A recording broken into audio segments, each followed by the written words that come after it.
So this is video 2 of this specific series that Carlos and I are doing where we're just sitting down and having conversations.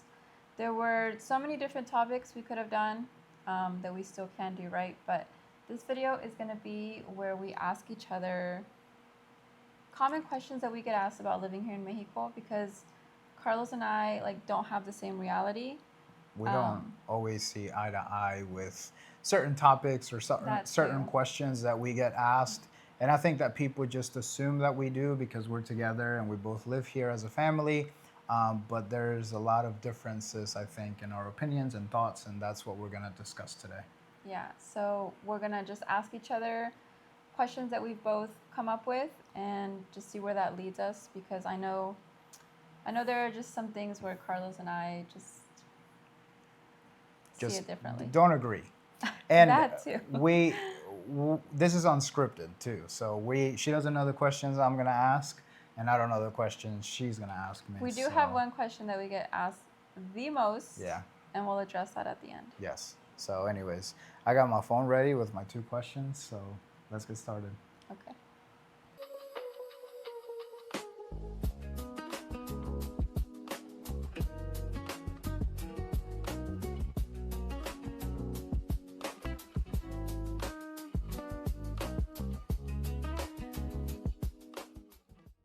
So if you've never seen us before, my name is Carlos, and this is my wife Alondra, and we have been living in Puerto Vallarta, Mexico for about 2.5 years now. And this specific series of videos is me and Carlos just having conversations, honest conversations about different topics. This specific series of videos is also something that we're trying to do to make it a little more different than our family vlogs, and you can kind of see us interact in a more honest and genuine way, yeah. Just having simple conversations. So if this is something that you enjoy watching, feel free to subscribe, turn on the notifications, and to all of the people that are already subscribed and are always showering us with love by commenting, liking, hyping our videos, and watching our videos, just know that you are seen and appreciated. And we thank you for all the support. So are you ready to get started? Yeah, you can ask me the first question. Okay, so I get to ask the first question. She doesn't know these questions, and the first one is... You're hiding your phone? Yeah, because I don't want you to see. All right, so one of the common questions that we get, I'm going to ask you directly. Do you feel more at home here now than when you first got here? I mean, the short answer would be yes. Am I more comfortable here than I was when I first got here? Time does its thing, you know. But to say I feel at home, I feel is very, I feel like it boxes me in a little. And that kind of actually trickles into what I had wanted to ask you, but I'll go ahead and ask you. Do you feel at home here now that it's been... Did you feel at home right away? No, I didn't.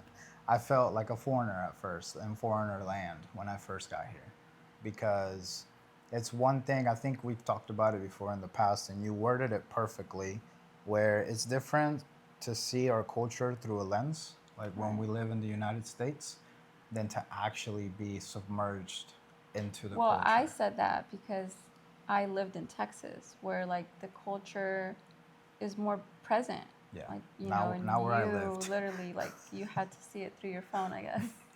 But it was very different. I think for me now, though, comparing to when I first got here to now, yes. I mean, no question at all that I feel at home.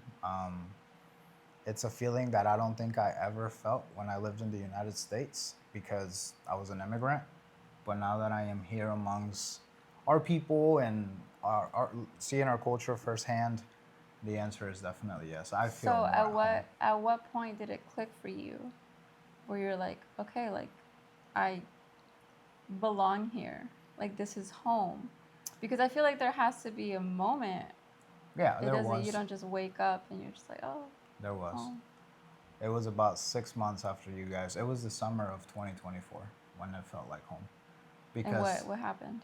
I just felt like I knew my way around the city. I just felt like You know, I could go out and talk to people more comfortably as opposed to like my first couple months here that I was scared to speak Spanish porque yo llegaba y me daba miedo hablar el español porque Yeah. decía, pues no me vayan a criticar, ¿no? Porque yo me crié en Estados Unidos, pero ya después de que pasaron pues 8 o 10 meses ya me había acostumbrado y es cuando se empezó a sentir así como que ya estaba en casa.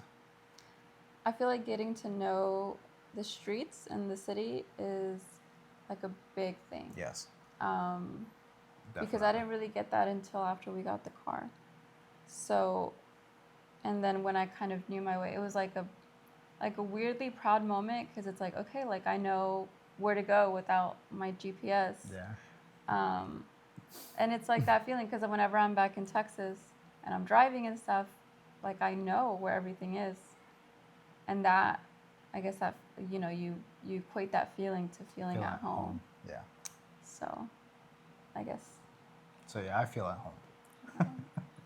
Okay, so let me ask you my question that kind of trickles into that. Okay, so my question to you was going to be, did you assume it was going to be easy because you were born here?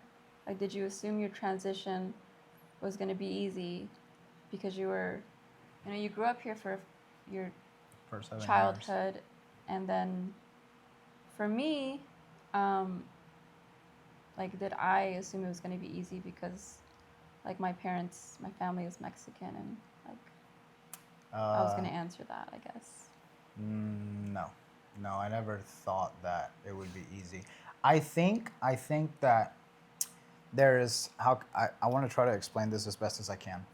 I had the confidence in me to know that I would be able to figure things out because my Spanish has always been on the stronger side, and so I saw that as a good sign after moving here because I can only imagine what people go through when they don't know the when they don't know the language. I definitely feel, from my perspective, I felt like I was at an advantage because I knew Spanish. At least that's what I thought. And I do know Spanish. Like, I do know Spanish. Sí se la avienta así 2, 3. But I feel like it was a hard reality check when I realized, like, okay, like, I know Spanish. But you don't know But that. I don't know Spanish like here. You don't know Mexico Spanish. And it's like, it's not even that. It's just like, it's always trying to, like, I didn't think I was going to fit in right away, or like, you know, I didn't think I was going to fit in with the locals. But I just didn't think it would feel so like polarizing at times because it's like my little American habits betray me. Yeah. You can kind of, the way you dress, the way you, like, I always say okay. Or like just little things here and there, and I'm like, okay, like, people know. Yeah, exactly. And my Spanish on top of that, like, I get asked a lot, you know, oh, tienes acento, ¿de dónde eres? Like, no eres aquí, ¿verdad? And I'm just like, damn it. Like, I wonder what it was that gave it away. Yeah. But I feel like that it didn't make the transition harder, for me at least. It just kind of made it more obvious that I was new here. Yeah. Which is crazy because for me, I've never... Well, that's what I'm saying. Like, I've never felt like that. And I think we've talked about this before where, you know, you came back. Like, you returned back. And this is like my first real experience living in Mexico. Yeah. So while I know the culture, like, I know the language, it's still, like, there's this weird, like, I'm keeping up with not giving it away or making sure I'm not, like, too American for Mexico. So it's just little things like that. That's funny because that actually leads into my next question. I swear these were not scripted, but this is actually like an interesting question I wanted to ask you because I feel like a lot of people, like in your situation or in your position that are Mexican American, would love to hear this take from you, and is, do you feel more connected to your roots now as a Mexican? Okay. I want to say yes, but I won't lie. Puerto Vallarta is very much an Americanized city. It's true. And I say that in the sense of like, I feel like It's catered to Americans. it's catered to Americans, unfortunately. I feel like a lot of the cultural celebrations that we should have in Mexico, you know, you see it in other cities, and it's like they just like throw the, ¿cómo se dice? Like tiran la casa por la ventana. Yeah. And it's like here, it's like, oh yeah, we'll have a little parade, we'll do a little celebration at the plaza, and it's like, that's it. Yeah. It's not like the whole city. And I don't know if it's because it's a city or because it's a like tourist attraction. There's a lot of Americans, Canadians living here. So I feel like while I could say yes, because like we are in Mexico, like it's not like this isn't the real Mexico. I feel like a lot of that is kind of just, how would you say it? Like smoldered by all the touristy stuff. Yeah, yeah. So like for example, when we went to Puebla and like, or Guadalajara, it was very like, okay, this feels like Mexico without that filter of, you know, let's cater to the foreigners and to the expats, to the yeah. I agree with that. But I also think that there are certain places in Puerto Vallarta that still hold to those like very local Mexican traditions. But I do agree that in the sense of, and somebody correct me if I'm wrong, but I feel like you see that more in the pueblos and ranchos than in the bigger cities. I think that could be that could be why too. That it's like it's just such a big city, and maybe every like colonia has its thing. I feel like our colonia is kind of quiet for the most part. I agree. But do you feel more connected? Because I mean, yes. Oh yeah. You grew up. Oh yeah. Yeah. On Yo ya salgo a la calle, güey, y ya ando así bien al tiro, ya con la gente, ya puedo platicar, ya me siento más cómodo teniendo una conversación con las personas, porque cuando llegué es igual, llegué con ese susto o ese miedo de no me vayan a criticar porque el español no lo hablo muy bien, pero ya puedo salir a las calles y me puedo sentir así más conectado con la gente. Las tradiciones y todas esas cosas, como ella dice, pues en realidad no, porque aquí no se ven tanto, pero la conexión con la gente mexicana, con nuestro país, en ese aspecto sí. Ya me siento más así, más conectado. Okay, so for my next question, I was going to ask you, or it was more of like a generalized thing that people always ask it in different ways, where they're like, or I feel like that's why a lot of people watch content like ours, where it's like they want to know what Mexico is like in real life, you know, without the romanticized perspective on it. Mm-hmm. So it's like, what's something that nobody told you about moving to Mexico that, you know, you realized when you were here? I mean, I'll be honest, one of the things that kind of hit me on the face, though, is the salaries here in Mexico. I mean, they're low? That they're low, yeah. Yeah. They're low. Even, the wages. Even, for example, one time I was talking to somebody on the bus, and he had a relative that was a nurse. And we just got to talking as we were riding on the bus because he heard me speaking in English. And he just kind of asked me if I was from here, whatever. We had a conversation. This was like within my first year that I was here. And I asked, I said, you know, how much she made? No, I asked how much, yeah, because I said, you know, I genuinely said, I was raised in the United States. I don't know much about Mexico. How much do nurses make here on average? I didn't say how much does, you know, your relative make, but I just said how much. And I remember saying like 12,000 pesos. And I was like, 12,000? I was like, I made more at a call center. And what do you say? No, I didn't say that. Oh. I didn't say that. I'm like, well, but I thought to myself, I said, yeah, for comparison reasons, I said, I work at a call center and I make more than a nurse does. And I don't, like, there's something in me that says that's not right. Like, that's not okay. Because a nurse is in charge of saving lives. You know, they help with things like that. Like, that's just my personal take on that. I feel like people that assist other human beings in that way should be making more. I'm not educated enough on like the government aspect of it, like the political aspect of it, but I feel like it seems like it's not enough, right? Like obviously like the wages are low here, but I feel like it's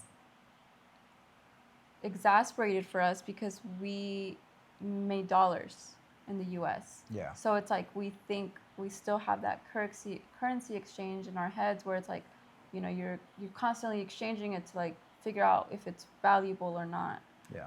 And I feel like for nationals who have lived here their whole life, they don't see it like that. They don't need to. They No. don't have to compare it to dollars because, you know, they have a number for whatever they want to live on, and they either strive to make that number or they live comfortably with what they can get. Like it's just like in the US, like, Yeah. you know, there's people that are middle class in the US and they look at somebody living low class and they're like, how do you survive on that? And it's just like, it's very different for, and that kind of like leads into like my point of view on it, because something that I like nobody could have really prepared me for is like, I don't want to label it classism. It's more of like the infrastructure gap or the wealth gap that is so obvious, because Oh yeah. like I know that's common in the US and everything too, and not to like constantly compare back and forth, but like I know it's not uncommon for cities to have like the nice part or the wealthy part and then, you know, like the affluent part where it's like people with money, and then the not so wealthy, you know, the people that live by paycheck by paycheck. But I think what hit me in the face was the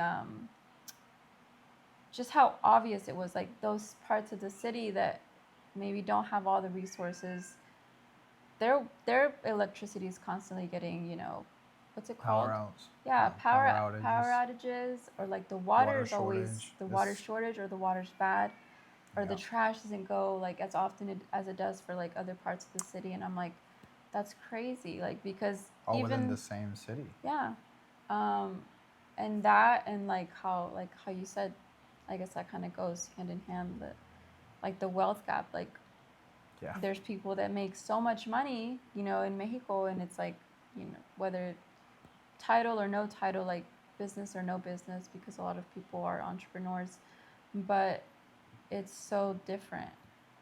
It's so vastly different. And you can literally see it within a 10-minute drive here in Puerto Vallarta. Yeah. Which is, yeah, I agree with that. That gap is very obvious. That, the noise, you know, the noises that you get used to, that you, like the trucks, El gas. the pan guy, like the guy with the flute. Oh, that one like he comes late at night. Sometimes I hear his little flute. And we never know if it's the churro guy, because there's a guy with the churro that like does churros, and then there's another guy who sharpens your knives. Yeah. So one of them always passes by at night, or like the you know, just the trash. Remember the bell? They don't do it anymore, but the trash used to come with the bell, and it would ring up the bell, loud like, super bell, loud bell. I mean, and all down the block. So it was like, you just get used to those things, though. Yeah. Another thing that I feel like is not really common knowledge is that, like, grocery shopping. I feel like in the US, like, I was just so used to going to one store, getting everything I needed. Like, I didn't have to go and look anywhere else. And it was that simple. Like, here, it's like, we'll get fruit from over here, and we get, like, our meats over here. And it's like, not everything is available at the same place. And, like, if you want a specialty item, you're probably going to have to pay a little more. Yeah. If it's imported. Yeah. And how common it is for people to shop here by the day. You know, they go and shop for the day, not for the week. We kind of do that a little bit with our, like, vegetables. We'll go across the street and be like, okay, like, we need a few onions for the week, so for the next few days. We have yet to go to the mercado and get fruit. El tianguis? Yeah, El tianguis. The tianguis to get fruit. Like, we've gone to the tianguis, but never to buy, like, stock up on fruit. So we should do that soon, because the tianguis is, before it gets really hot, because then it gets too hot to be out there in them. Yeah.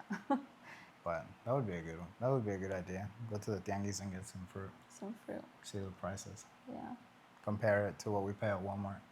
Walmart. or we get other our local fruit. fruterias that we go to. Yeah. The last and final question that we get. Oh, this is That I'm we get almost, I'm asked a almost, lot. I'm almost scared to hear your answer, but I don't really know how to answer it. That's like the hardest part. well, Go ahead and say it out loud. So is Mexico our forever home? Do we ever plan to go back to the States? yeah, we get asked that all the time.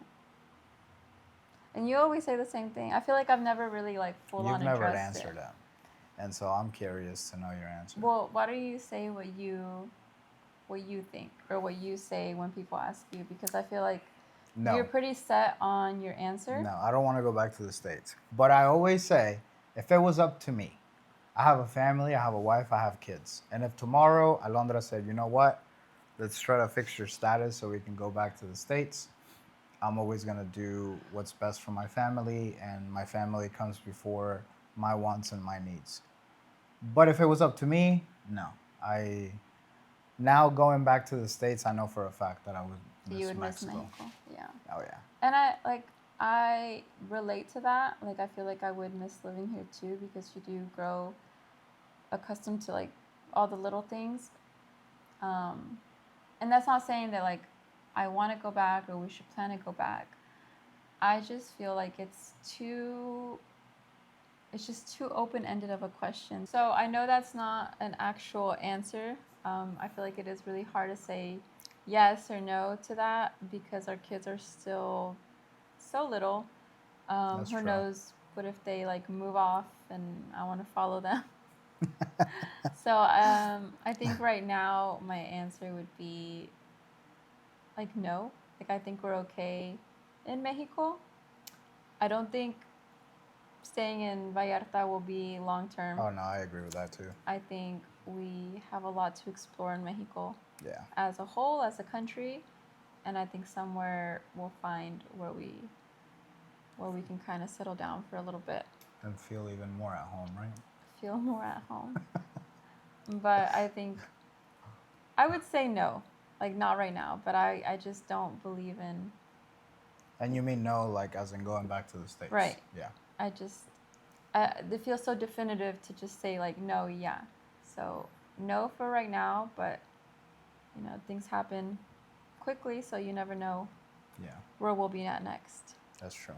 Well, for me, it's a hard no. I wouldn't hard want to no. go back. But we do have a family to think of, and that is true. I guess our kids are little. But that wraps it up for today. We have answered the 5 questions that are common or that we get asked on social media. And we could probably talk for another 45 minutes, but we don't want to keep you here for the rest of the night. So we'll wrap it up now, and we just want to say thank you guys for your support. If you watched all the way to the end of this video, just know that we appreciate you, and we'll catch you guys on the next video. Same time next week. Same time next week.